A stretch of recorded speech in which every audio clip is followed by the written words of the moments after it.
Bueno, seguimos con más el comité de Careta Radio. Hoy de vuelta solo. Bueno, hoy no me pudo acompañar, pero arrancamos con lo que es esto la fábrica. Manu siempre hace la introducción. Es una parte del programa donde nos contactamos con gente de todas partes del planeta y hablamos sobre música, sobre la industria musical, sobre todo lo que concierne, ¿no?, a la música, el trabajo y todo lo que anda dando vueltas por ahí. Y hoy particularmente nos vamos a comunicar. Es la primera vez que vamos a hablar con un DJ y con un productor de música electrónica. Así que no sé, quiero que me llene la cabeza de información y de cosas nuevas que yo particularmente no es un estilo de música que yo consuma demasiado, así que bueno, vamos a ver cómo es todo este mundo, y vamos a hablar con PYRAME, o no sé exactamente cómo se dice, con David, que también es parte de Desde Recordings, así que nos vamos a comunicar con él y vamos a hablar sobre música electrónica ahí en Alemania, en Berlín, a donde él está viviendo, así que bueno, vamos a comunicarnos con David y ver cómo es todo esto.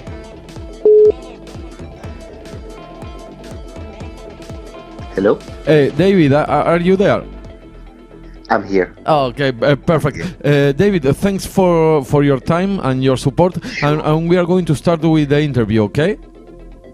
Right now. Okay, and I'm going... Am I online or...? Yes, you are online. We are going to record the interview and then put it on YouTube too, okay? Perfect. Okay, well, I'm going to start with the interview, and please tell us your full name, where are you from, and how old are you? So my name is David Neville. I'm from Lausanne, which is a city in Switzerland, in the French part of Switzerland. As you know, in Switzerland, most of the country speaks German, but there's a part in the southwest that speaks French. I'm from there. And I'm actually 48 years old now. Okay, I'm over 40, so it's okay. No problem with that. Okay. Bueno, I'm going to make a little translation, David. So, bueno, le pregunté de dónde era David y me dijo que bueno, que él es de una zona al este de Suiza, en donde hablan francés, es la parte francesa de Suiza, y que tiene 43 años. Así que vamos a continuar con la entrevista. 48. 48. Sorry. You understand Spanish. Great, that. Sí. Bueno, puedo hablar bastante bien para tener una conversación de 30 minutos, pero entiendo un montón. Perfecto, dale, muchas gracias, David. Perfecto, entonces, David, muchas gracias. David, which is your first memory of you listening to music? Well, it's a good question because I think it's basically when the first thing I remember in my life is to listen to the ABBA. You know, my mother was listening to this band from Sweden, ABBA, and I had that in my head really from the around 4 or 5 years old, I would say. But then when I started to be really active was when I went to the disc shops and bought my own 45 RPM to get music from Kiss, from the Buggles, and those bands from the late 70s actually. Early 80s, right? So it was around 5 years old. I was around 5 years old. Perfect. To a lot of music. No, nice to be involved with a lot of music. Bueno, le pregunté cuál fue su primer recuerdo escuchando música y dice que el primer recuerdo es escuchando ABBA con su mamá, más o menos a los 4 o 5 años. Y bueno, que después de más grande ya empezó a ir a tiendas de discos solos y pudo encontrar discos, digamos, de lo que son fines de los 70 y principios de los 80, y ya empezaba a comprar discos solos. And David, which was your first instrument, and which was the first song that you learned? Actually, I studied piano around the age of 13 years old, and it was really a classical education at that time. So it's really like Jean-Sébastien Bach and this kind of music. And I then, around 15 years old, studied guitar, and I was actually studying both instruments. Wow. For 5 years, between 15 to 20, before starting to play in a band and so on, right? So it's around like teenagehood time that I really got interested in learning the solfège, you know, the music theory and practice. Wow. And the guitar, you continue playing guitar or not?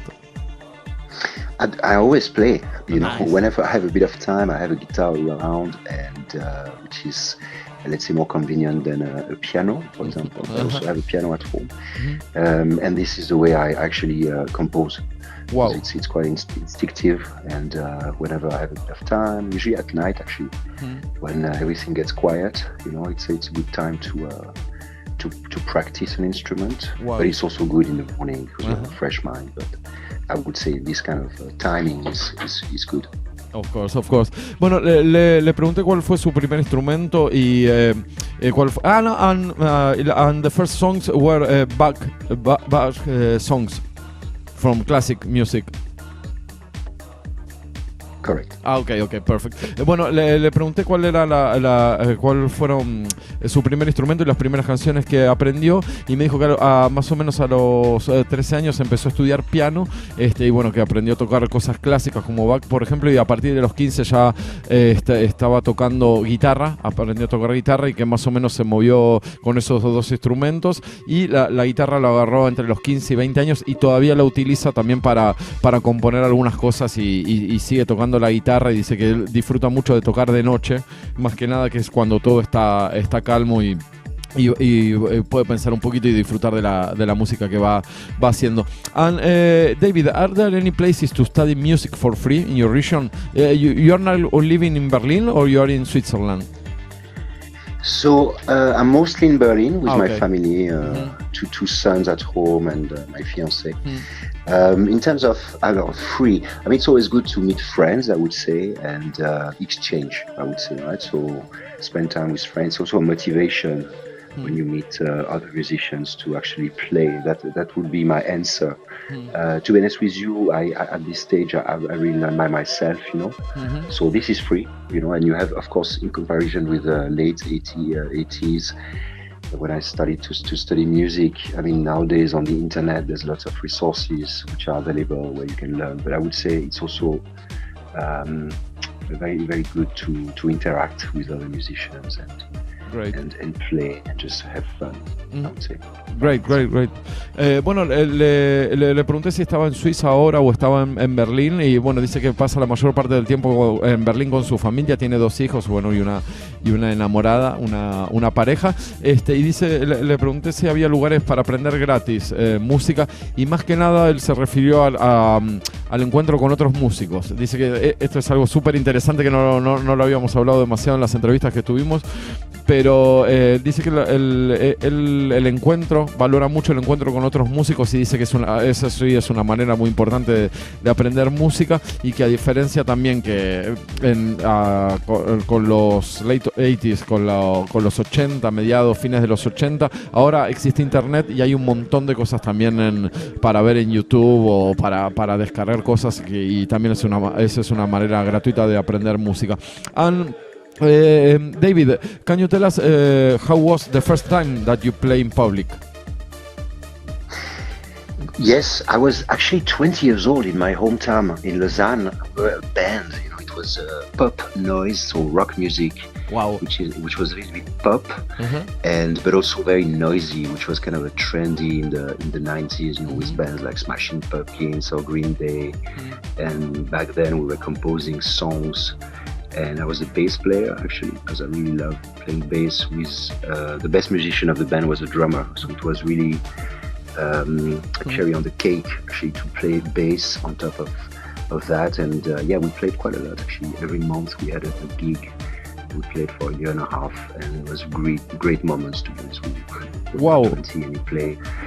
Yeah, it was I went from small concerts to bigger concerts in front of like 1,500 people. And it was a lot of fun. 3 guitars, can you imagine? Wow. Singer, bass, drums. So it was a very, very nice time of my life. And yeah. Wow. Well, I'm a bass player too. I love. Great. Yes. I think that we are different from any other kind of species. The bass player is a particular people. Absolutely. Of course. Bueno, le pregunté cómo fue la primera vez que tocó en vivo. Dijo que fue a los 20 años con una banda. Tenían una banda con un grupo de amigos en Lausanne, en Suiza, y que era una especie de pop noise, que era lo que estaba más o menos de moda en los 90, con tipo Smashing Pumpkins y todas esas cosas. Y bueno, él también me dijo, David, que en ese momento tocaba el bajo y tenía la suerte de tener un baterista muy muy bueno, y que la verdad era un placer tocar arriba de las composiciones de batería que tenía ese baterista para la banda. Y la verdad que dice que fue un año y un poquito más de un año y medio tocando un montón, y que tuvieron la posibilidad de tocar desde muy muy poquito público hasta mucho, y dice que fue una etapa de su vida que se divirtió muchísimo. And David, can you tell us how did This Be recordings begin, and why you put that name? Yeah, so basically Tisbe is my record label, which I founded, I grounded like 2.5 years ago. I started by releasing an EP of mine called The Pace of Everything That Lives, my stage name being PYRAME, because actually my full name is David Maurice PYRAME Neville. PYRAME is a middle name of mine. You know, in France, Switzerland, it's kind of, we get these middle names PYRAME coming from the father of my father, Nicolas Henri PYRAME. And I thought it was kind of okay to actually use that middle name as my stage name, as a DJ, and as an artist. And I started Tisbe to release this EP called The Pace of Everything That Lives. At that time, I asked Radio Gaze, which are two brothers in Russia, in St. Petersburg, who did a great remix of one of my tracks. And they asked if it was possible to, I actually received some music for them, which I loved. And this is where I all started to actually produce other artists, which are people usually I know. You know, a label there's a lot of trust, a lot of way to know each other and to appreciate each other's work, which I really like in the world of music. And with this, we went forward, and I released an EP of Radial Gaze back in 2021, and then keep growing this base of artists. And it's been only 2.5 years. And to be honest with you, I have a couple of people around me that helps me, for example, with pictures or with graphic design and these kind of things, which are very important for a record label. But we have releases planned for the next 2 years. So I don't want to release more than 6 releases per year. So it's around 1 every 2 months. But it's the time we really need to really give the maximum exposure to the music. And Tisbe is actually, why Tisbe, to answer your question, is actually Tisbe, PYRAME is a name from the Greek mythology, right? And at that time, this guy had a girlfriend called Tisbe. And it's a bit like the story of Romeo and Juliet, right? There were two guys, so this boy and this girl coming from two families which were rivals. So they were not agreeable on the relationship. So actually Tisbe was coming from this family who didn't accept PYRAME, and she was in love with him, but actually he finally committed suicide because he couldn't, a bit like Romeo and Juliet, right? So Tisbe I thought was a good name. Because for me it's a bit my girlfriend, my amante, which is music. It's like, right? A match between PYRAME and Tisbe. Exactly. So this is the origin of the name of the label. Nice, really nice story. Bueno, le pregunté cómo había empezado This Beer, que es un sello que él armó hace un poquito más de 3 años. Y bueno, el sello empezó porque él empezó a desarrollarse con la música electrónica y se lanzó un EP, y aparte se empezó a poner en contacto con músicos electrónicos de otros países como Radio Gaze, por ejemplo, que es de Rusia, y ellos hicieron unos remixes de un par de canciones que él había ya lanzado. Y bueno, nos explicó que PYRAME o PYRAME es el segundo nombre, que es una cosa bastante común ahí en Suiza de usar varios nombres. PYRAME es realmente su segundo nombre, David PYRAME, y ese segundo nombre él también lo usa como DJ, como su alias, siendo DJ, o sea, arriba del escenario. Y bueno, él produce sus canciones, empieza a conocer otras gente, otros miembros de otros grupos de la escena electrónica de otros países, canciones, y a partir de la confianza que se genera a través de todos estos encuentros, deciden empezar a lanzar canciones, y bueno, y ahí ya queda como más definido el sello que se llama desde. La idea del sello es sacar más o menos 6 canciones por año, una cada 2 o 3 meses, que es más o menos lo que él piensa que lleva a desarrollar todo lo que es la parte de marketing, digamos, de lanzamiento de las canciones. Aparte de él y de estos artistas electrónicos, tiene aparte gente que lo ayuda con la parte gráfica, con el diseño gráfico, que es algo que él considera también muy importante para tener sellos de música. Y aparte de esto, bueno, contó cómo es el origen del nombre de desde, que son dos personas. PYRAME y desde son dos personas que son parte de la mitología griega. Y es como si fuese una especie de Romeo y Julieta, pero bueno, de la mitología griega, que son dos enamorados que la familia no quería que se junten, y bueno, terminan teniendo un montón de problemas, y cuando se van a encontrar cada uno se suicida. Así que más o menos eso es el mundo acá de David que nos está contando. Tienen desde hace unos 3 años, se va relacionando con músicos electrónicos y artistas electrónicos de varias partes del planeta. Él se llama PYRAME, su nombre como DJ es PYRAME, y desde Recording es el sello. And David, you're now based in Berlin. Can you tell us something about the importance of the music, the techno music or the electronic music in Berlin?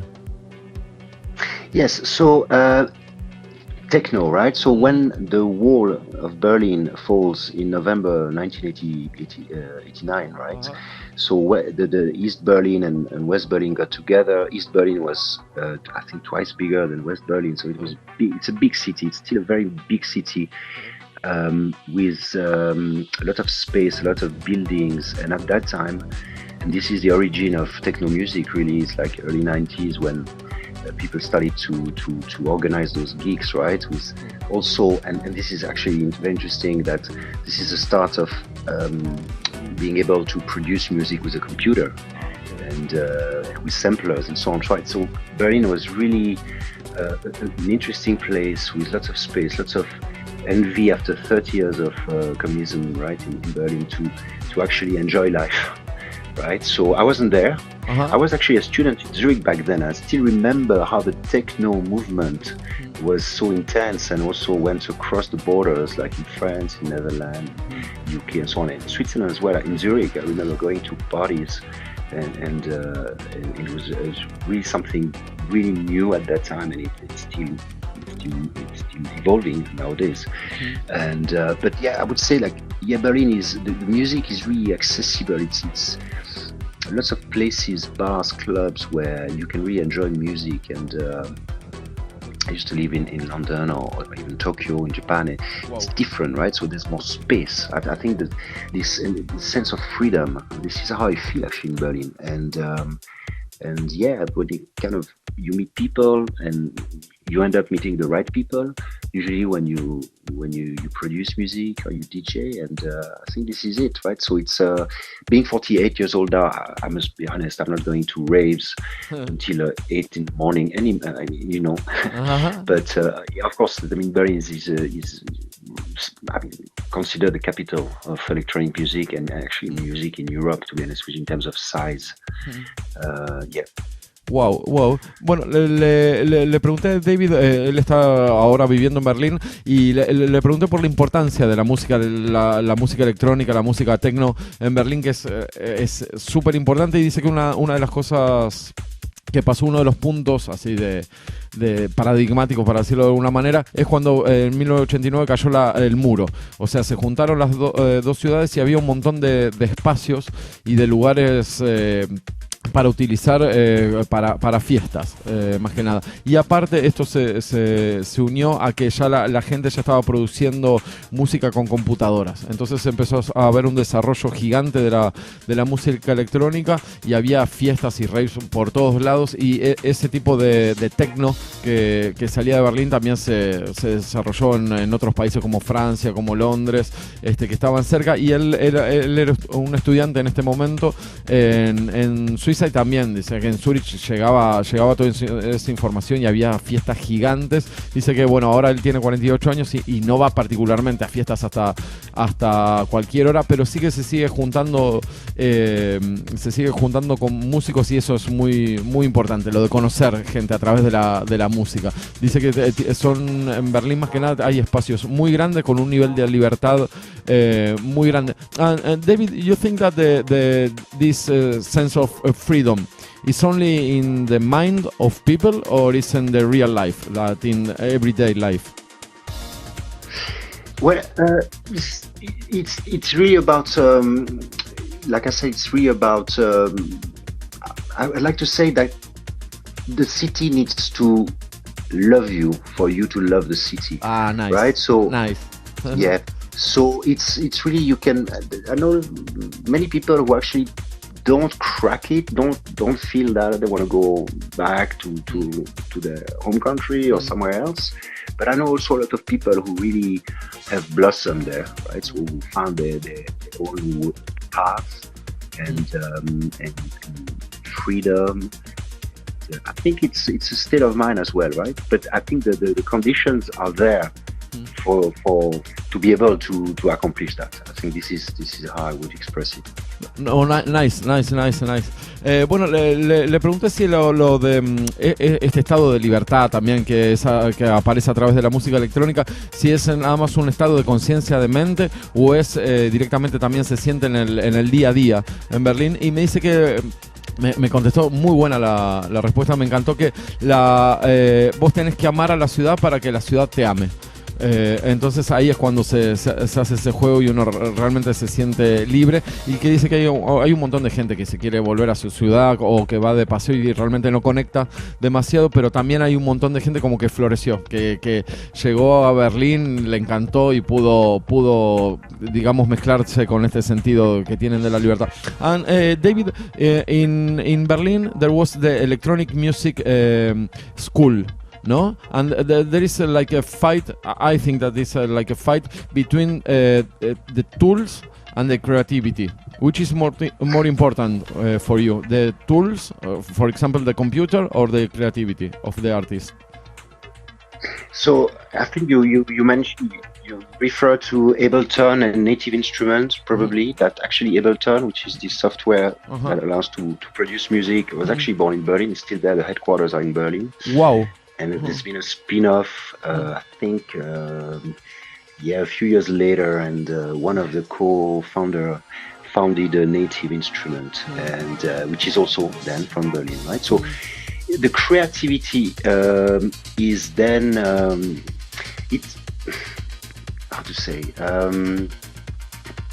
it's really about, you talked about the schools. I don't think it's a Berlin thing to I didn't go to school, to be honest with you.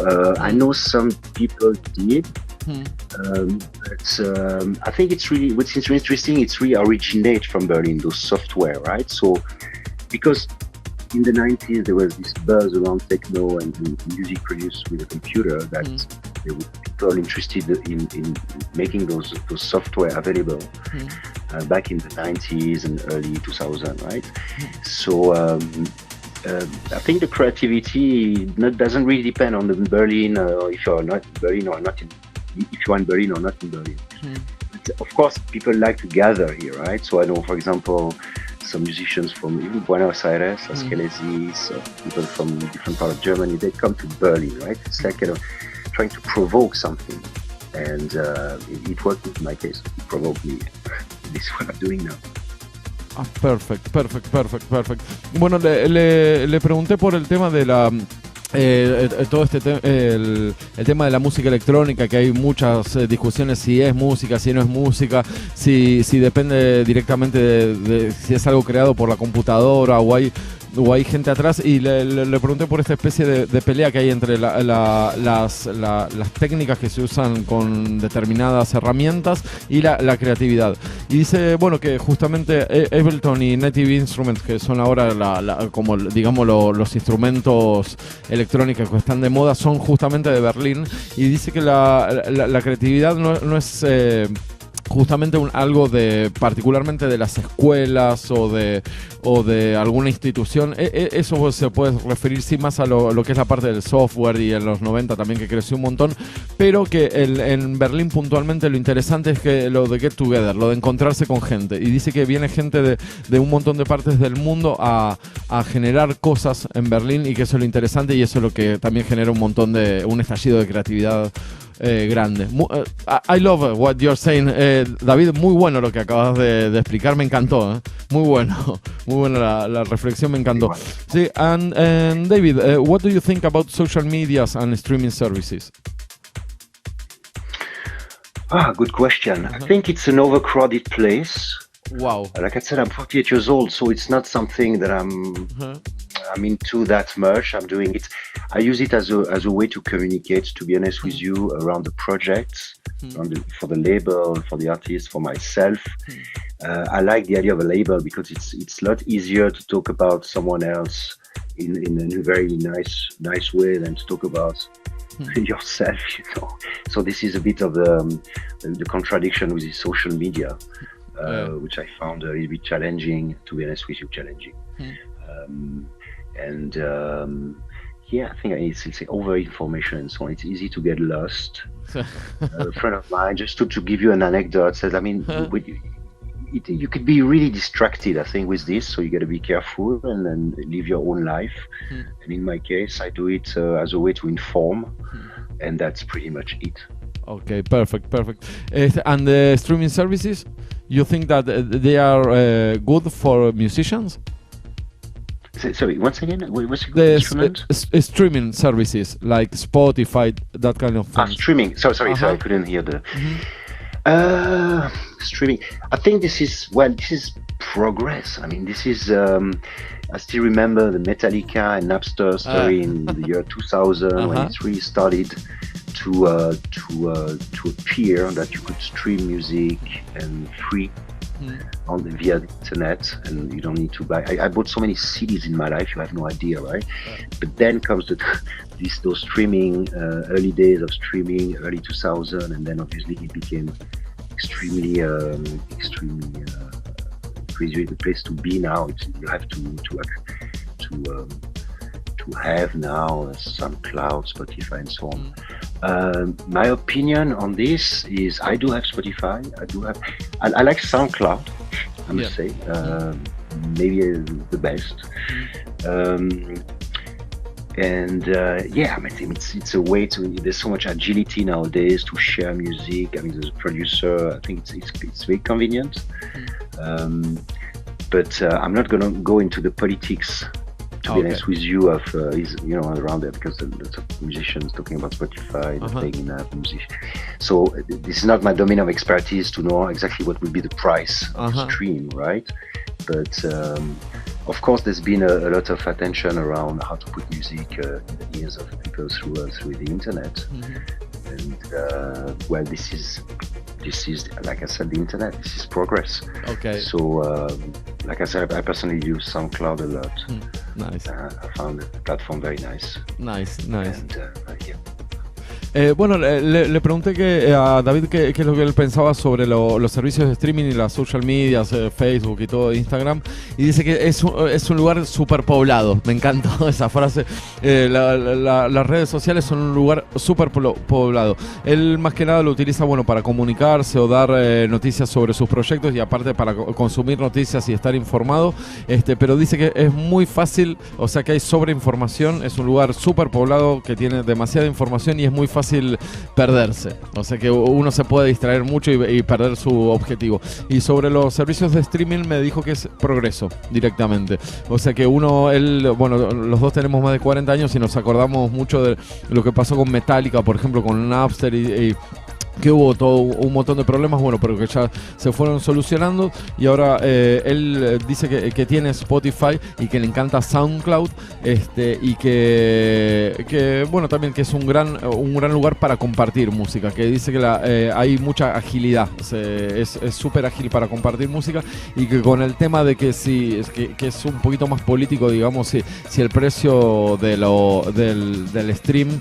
es el conveniente o no, dice que él no no siente que es una pelea donde se tiene que meter, así que es excelente. David, can you tell us something about the future plans of yourself, of PYRAME, and desde recordings? Sure. So for the next, like I said, 2 years, we do have releases planned. And the next release will be on the 5th of May. Volta Cab, who is another Russian artist from Krasnodar, which is close to the Black Sea. Very talented producer, really love his music, and that's the next release. For myself, I'm about to release another EP in September, and I'm really excited about this. And I'm still waiting for a few remixes to come. And I have 2 more EPs in the making. Like I said, in terms of music production, it's really about focusing and finding the time to be quiet and finish the tracks. And I think at the moment the focus is also on synchronizing music with pictures. So I work with my friend Christian Kruger, who is from the Canary Island, Spanish and German. And his father is German and his mother is Spanish, but he grew up in the Canary Island, and we work a lot together to look at ways to synchronize music with pictures, with his pictures. Actually, I'm producing a film that Christian is the regisseur, so director del cine. Wow. And I'm very interested in this area of having music and pictures together. So that's an area of focus for me at the moment. Wow. And like I said, I'm a DJ, so I like to describe myself as a messenger. Obviously, I'm playing the music I really like. You have to be true to yourself, and this is what I like to do with the artist of the record label, my record label, is to have those those tracks and remixes from artists of tracks of the label and play them, and have people dance and people react and get feedback, and this is really interesting process, and this is very much what I have planned for the next 12 to 18 months, right? So releasing music, play them as a DJ. I don't have a live act ready at the moment, which is, I'm too busy, right? As a family, I don't want to prepare a live, takes some time. But DJing and releasing music and releasing also my own music in the next 18 months, like I said, I have 3 more EPs in the making, is the focus at the moment. Nice. David, are you there? Yes. Yeah, Okay. Bueno, voy a hacer una pequeña traducción de lo que dijo. Le pregunté por los futuros planes de PYRAME, de él como DJ y de desde Recordings como el sello que él tiene, y dice que tiene planes para seguir editando tracks y canciones durante los 2 próximos años. Ahora en un par de semanas sale un par de canciones también de otro artista ruso. Dice que él ya está preparando otro EP para septiembre, y tiene también pensado sacar otros 2 EPs más. Y una cosa que me encantó que dijo, que él como DJ se siente como un mensajero, y que le gusta mucho tocar los tracks, las canciones de su sello, y ver cómo responde la gente. That is really great, David. I like that you play the songs of your record label. Nice. Bueno, y de tocar las canciones del sello y ver cómo reacciona a la gente. Y dice que está muy enfocado también, bueno, en producir las canciones, en terminarlas, y aparte tiene otro proyecto con un artista, creo que dijo alemán, que está viviendo en las Islas Canarias, que es de juntar, digamos, imágenes con música. Así que el proyecto, o sea, de él ya tiene para editar canciones de acá a dentro de 2 años. Va a sacar un EP en septiembre, toca las canciones del sello, y aparte tiene un proyecto de juntar imágenes con sus canciones. Así que está cargado de trabajo, y aparte, bueno, dice que es padre, tiene 2 hijos y tiene familias, así que está cargadísimo, está bien ocupado. David, really thanks for your time, for your support. I love what you've been talking, and we are going to play, just to finish the interview, one song, so sprach psychedelia of yourself. So sprach psychedelia. Yes. Can you tell us something about that song, just to finish? So I have a 2-year-old son now, and I produced an EP for him, actually. Ah, nice. Matteo. Nice. And there are 4 songs in the EP, and one of them is called So sprach psychedelia, coming from Nietzsche, the philosopher. So sprach Zarathustra. So I got inspired a little bit, and in terms of the title of the song, which is a bit of a high energy and a bit crazy psychedelic song, with a message to my son. My newborn son is, in life you gotta be, not crazy, but to do whatever you want.